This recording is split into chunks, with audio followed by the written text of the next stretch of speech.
Welcome, students of HLSC 3Q21 Health Campaigns in Action. Today, we're diving into this explainer to unpack the exact roadmap you need for Project 3, which is all about your pre-testing protocol and implementation. We're going to make your Cope Care Connect podcast the absolute best it can be. Okay, so let's hit pause for a second and start with a hard truth. Ready? You are not the target market. I know it's wild, but we literally cannot rely on our own assumptions if we want to inspire real behavior change. That is exactly why we pretest. We need to make sure your podcast is actually understood, attractive, and persuasive to your true audience, which is first-year university students. Section 1. Choosing your pretest areas. Selecting the right focus for your protocol. Now, here's the good news. You don't have to test everything. Your goal here is to be hyper-focused and efficient. You just need to choose exactly 2 to 3 areas to pretest. Pick the ones that are most critical to your podcast's success. Let's quickly break down what your options are. First up is comprehension.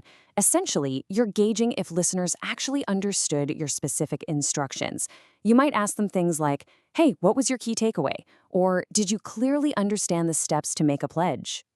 Second is attractiveness. This is all about determining if the scenarios and the audio format actually caught their attention.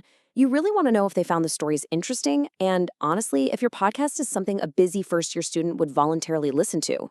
Third is acceptability. This one tests whether the practical action steps or advice you're sharing are things the target audience would actually do in the real world. Like, if your action step is to manage stress, is it realistic for a student or is it just way too much work? Fourth is identification. Can the audience see themselves in these stories and testimonials? You might ask, could you relate to the challenges we talked about?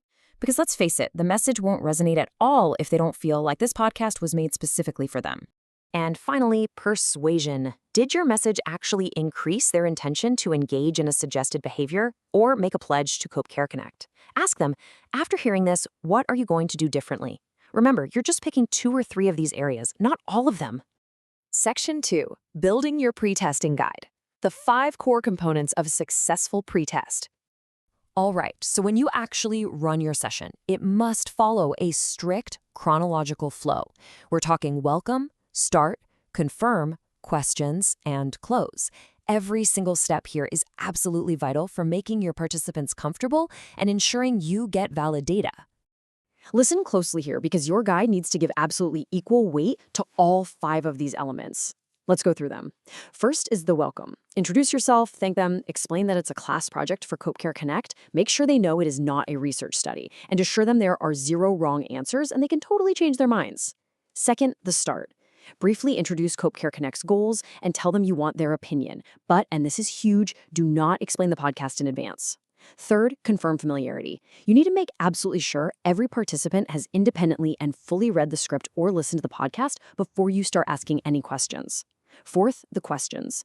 Ask the specific probes you developed using the pre-testing how-to handout for your chosen areas. And finally, the close. Thank them, answer any lingering questions, and wrap things up professionally. Section 3. The Golden Rules.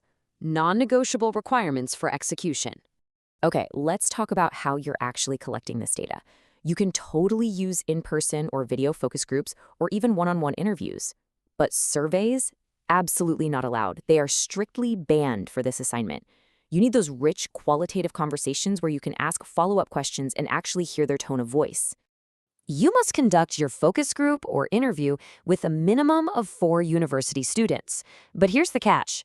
These 4 students have to be completely outside of this class to make sure you're getting fresh, unbiased feedback. Section 4. Support and next steps. You are not in this alone. Look, creating a theory-based podcast is a big task, but you have an incredible support system behind you. Don't hesitate for a second to reach out to your professor, Dr. Kelli-an, or your TA, Megan Robinson, if you have questions or need guidance. And for sure, keep checking the Brightspace platform and your email announcements for any extra details or info. So, let me leave you with this final thought. If you aren't the target audience, what will your pretesting actually reveal about your podcast's true impact?